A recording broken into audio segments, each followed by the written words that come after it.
All right, problem number 2 for this Tuesday afternoon setup says that lead fluoride solid is placed into some water at 25 degrees Celsius.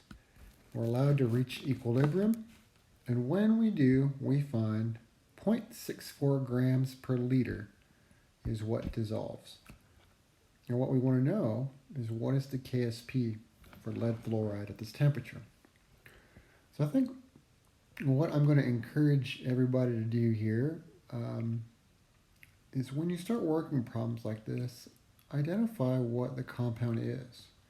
We know it's going to be a solid, sparingly soluble, it's going to establish a weak equilibrium, and it's going to make its ions, but we really need to start by writing the correct formula.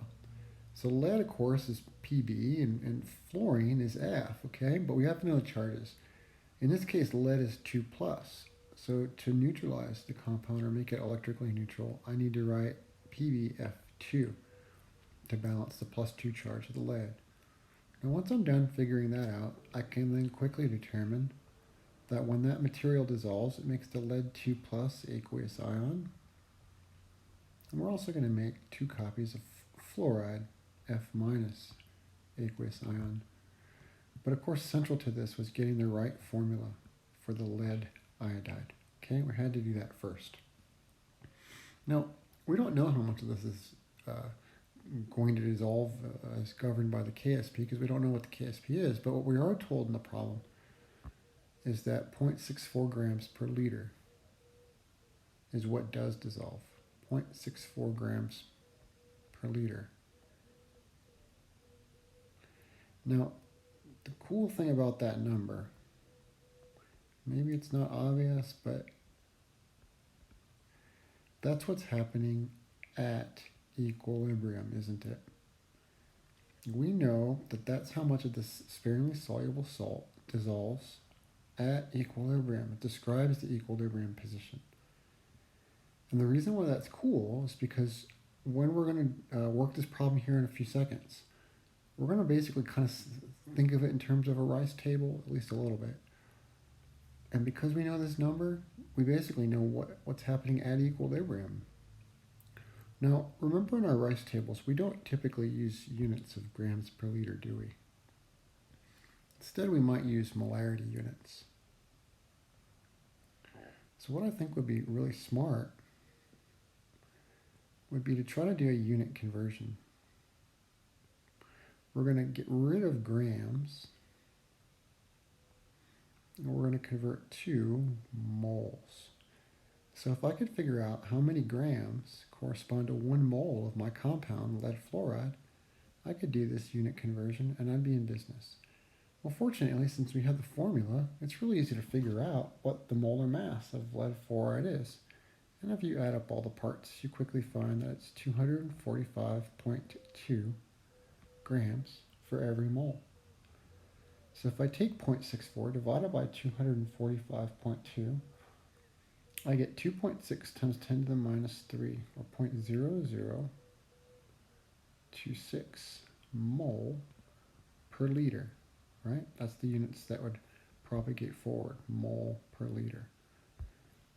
So this is the molarity of this stuff we can get to dissolve, this lead fluoride, okay?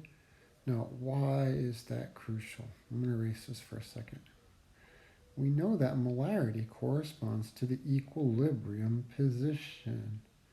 So if we go back to think about this solubility as an equilibrium again, and if we go back to our rice table that we've become so familiar with over the last few chapters, R, I, C, E.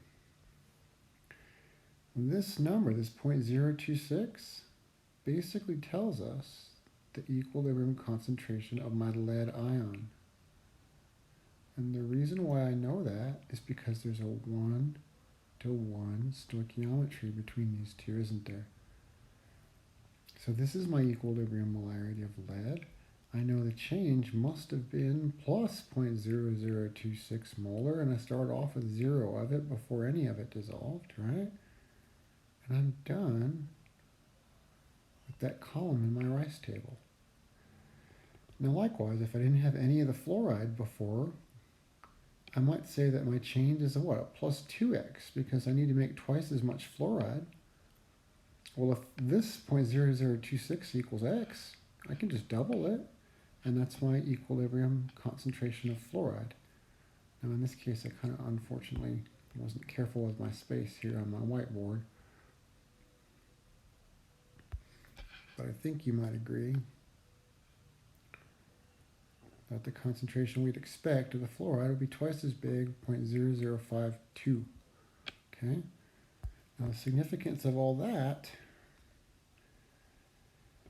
is the only thing we'll have to do is solve for the answer, solve for the KSP.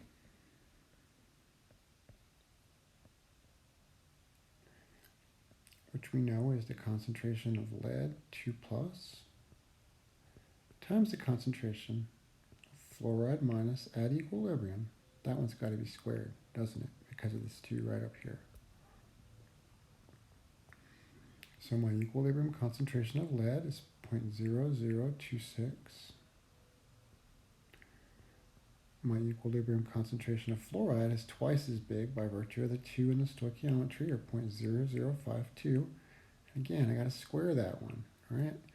Don't lose sight of that. You got to square that because of the 2 in the stoichiometry, just like a normal equilibrium constant, right? Just solubility, that's the only difference. Now, if I do the math on all this, what I find is my KSP value ends up being equal to 7 times 10 to the minus 8th.